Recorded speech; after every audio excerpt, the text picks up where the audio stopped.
Hey, Scott Lara, president of military-affairs.com, your one-stop shop for travel. If you're a member of the military, if you're a veteran like I am, or a family member of a military person, military-affairs.com. Imagine this, your 12-year-old son being sick on a cruise 350 miles away from shore. Well, that's what happened to this Massachusetts boy, and he was airlifted off a Carnival cruise ship, but the ship was 350 miles away. Now, I'm a Navy veteran, and I know this, but I'll tell you, when your ship is 350 miles away from land, helicopters can't go that far. So the helicopters, the Coast Guard helicopters that had to go out and rescue this young man, I guess he had a bowel perforation, and that's very serious. You got to get medical help quickly or else you could die.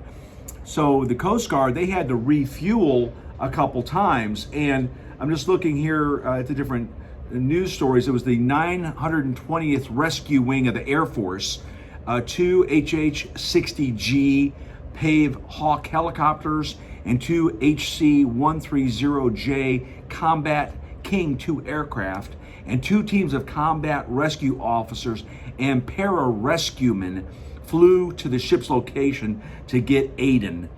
And the thing is, that's what's so cool about the military, right? We train for this stuff all the time. If it's being in the Navy, the Coast Guard, the Air Force. And to go 350 miles out there, you got to refuel. If you remember the movie A Hunt for Red October, when they took the guy out there, the CIA agent, to try to meet the sub, and the guy in the helicopter was saying, hey, we're running on fumes, and then you got to turn around and then you got to fly back. But again, shout out to the military for getting young 12-year-old Aiden off the ship, getting him back, and they created a GoFundMe account for this young man. Now, I know what you're going to ask me, Scott. What? What about travel insurance? Would travel insurance have covered this? Again, I've said 1,000 times, you got to look at the fine print of travel insurance. Was there a pre-existing condition? You know, what went on? You know, did the medical people XYZ? So there's a lot of questions on that. But what I want to say is congratulations to this young man and his family. He's on the road to recovery.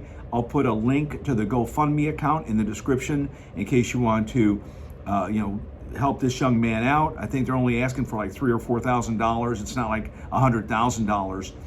Another question you're probably going to ask is, Scott, is the military going to charge this family?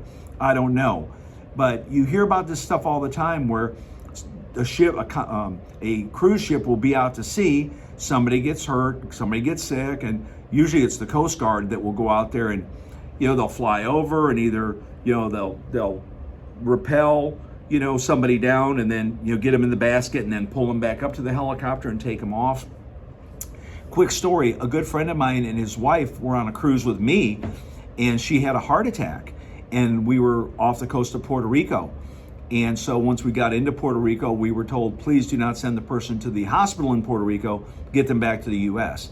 And so they did not have travel insurance. They did have Medicare, and a private medical jet, picked my friends up there in Puerto Rico and flew them back to Jacksonville. The issue with that is my best friend had to drive their vehicle back to Jacksonville because their van was in Fort Lauderdale, and we had to get that van back home here to Jacksonville because those people were medevaced off the ship. Again, the point is, I'm glad this young man is okay. Thank goodness, they were able to get him. They diagnosed him quickly, and he's doing better.